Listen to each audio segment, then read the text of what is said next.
Catus Maximus here. A little talk about Montgomery Ward and the last of their wrenches. I believe that this series of wrench here is made, I believe it was made between 96 and say 2000, because Montgomery Ward's filed for bankruptcy in 96 and they officially went under in 2001. And I believe the last of the Powr-Kraft tools were made overseas, where Taiwan, late 90s Taiwanese. We have this interesting logo, Powr-Kraft, which is raised, and then just a normal sizing in a box format. And just a previous one, we can see that there's actually a different Powr-Kraft logo. It actually says forged in USA, and somewhere on this wrench there's a D forged into it, which is not the case here. So it looks like the same wrench, but isn't. Montgomery Ward's was a storied company, started in 1872. They were around for like 125 years or something before they finally totally went under.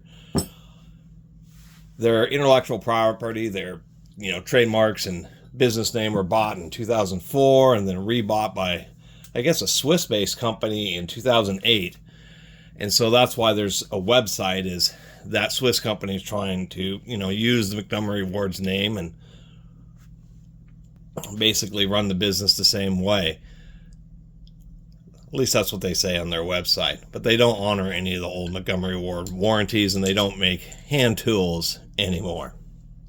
And that was kind of the sad thing. I mean, there are a lot of sad things. It turns out Avery Montgomery Ward was a union buster, and in 1944, President Roosevelt had to order the U.S. military under various war acts to seize Montgomery Ward's all of their properties nationwide in order to break a strike that Avery Montgomery Ward just would not budge on. It was like 8 months, and yeah, surprisingly enough, I didn't know that, but the government seized all Montgomery Ward's assets right at the end of World War II, and in order to essentially force the company to accept the union's terms and break the strike.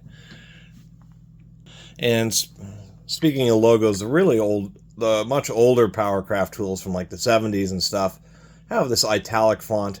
Then they went to the straight font, which is similar to this wrench, and then they went to this box font. So that's kind of the sad decline. I actually found, along with that, another wrench, and this is some sad evidence where the wrench actually popped out of the fixture when it was stamped, and it's just kind of like a exemplification of the decline. Was not just non-US forged wrenches, but ones that didn't have quite the same level of quality control, which was always a deal. Montgomery Ward, the deal with them is that they were just higher quality than the Sears, the Walmarts, the Targets, and all that stuff in the early days.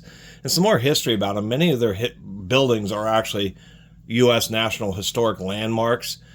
In many places, Fort Worth, Baltimore, when they built their warehouses, they were the largest buildings in those cities when they built them. They were based out of Chicago, north of Chicago, and they had their primary warehouse in north of Chicago was almost a quarter of a mile long. Each floor in the building was 6 acres, 6-acre floors. And those buildings actually still do exist. Of course, they're condos and offices now. But that's just kind of the deal, and why I wanted to make a little video about the last of the Montgomery Ward hand tools, is that when you see the ones that have this squared logo is right at the very end of Montgomery Ward's. And I think that Swiss company that bought them out like 15 years ago just has, missed an opportunity to bring back Powr-Kraft hand tools. Just servicing people right, like using a quote-unquote the traditional values of Montgomery Ward, like that new colony investments boasts about on the website, then they should bring back Powr-Kraft hand tools, and they should warranty the old hand tools. It could actually be pretty successful for them. As far as it stands now, the new Montgomery Ward's website sells a lot of the same stuff, but it all seems to be pretty darn expensive, to tell you the truth. Anyway, my little video. Thanks for watching.